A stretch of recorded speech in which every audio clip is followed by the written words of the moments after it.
Pagtaas ng turismo sa Pilipinas, kasabay ng Asia-Pacific surge. Sa ulat ng Travel Trends 2025 na inilabas ng Mastercard Economics Institute, lumalabas na ang Tokyo ang nangungunang destinasyon ng mga Pilipinong biyahero. Kasabay nito, nakikita ring tumataas ang bilang ng mga dayuhang bumibisita sa mga pangunahing lungsod tulad ng Maynila at Cebu. Ayon kay David Mann, Chief Economist ng Mastercard para sa Asia-Pacific, ang Asia-Pacific ang patuloy na nangunguna sa pandaigdigang turismo. Sa kabila ng kawalang katiyakan sa ekonomiya, nananatiling buhay at masigla ang travel industry dahil sa kagustuhan ng mga tao na magkaroon ng makabuluhang karanasan. Mula Hunyo hanggang Setyembre ngayong taon, tinatayang Tokyo at Osaka ang pinakapopular na destinasyon sa buong mundo. Habang unang pumasok sa listahan ang natrang ng Vietnam bilang bagong beach destination. Sa mga Pilipinong biyahero, nananatiling top choice ang Japan. Ayon sa Mastercard, nalampasan na ng Tokyo ang Hanoi bilang pinakapopular na outbound destination ng mga Pinoy, hudyat ng patuloy na pag-akyat ng leisure travel.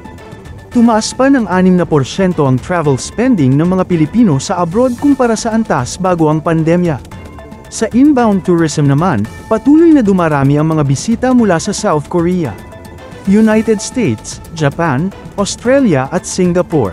Mas napapansin na rin ng mga turista mula sa Vietnam at Taiwan ang mga lungsod ng Pilipinas.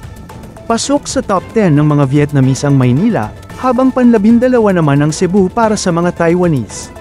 Ayon sa ulat, mas nagiging sensitibo ngayon ang mga biyahero sa paggalaw ng palitan ng pera. Isang malaking dahilan ng pagtaas ng turista sa Japan ay ang humihinang halaga ng Japanese yen.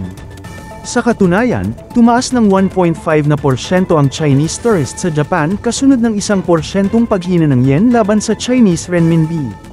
Sa Singapore, pumalo sa record high ang pagbisita ng kanilang mga mamamayan sa Japan, bunsod ng 40% pagtaas ng halaga ng Singapore dollar laban sa yen.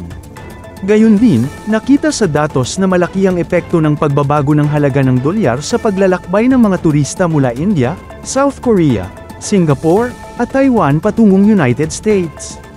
Sa buong Asia-Pacific, lumilitaw na mas pinahahalagahan ngayon ng mga turista ang karanasan kaysa sa istriktong itineraries, partikular na ang mga may kinalaman sa pagkain, wellness, at kalikasan.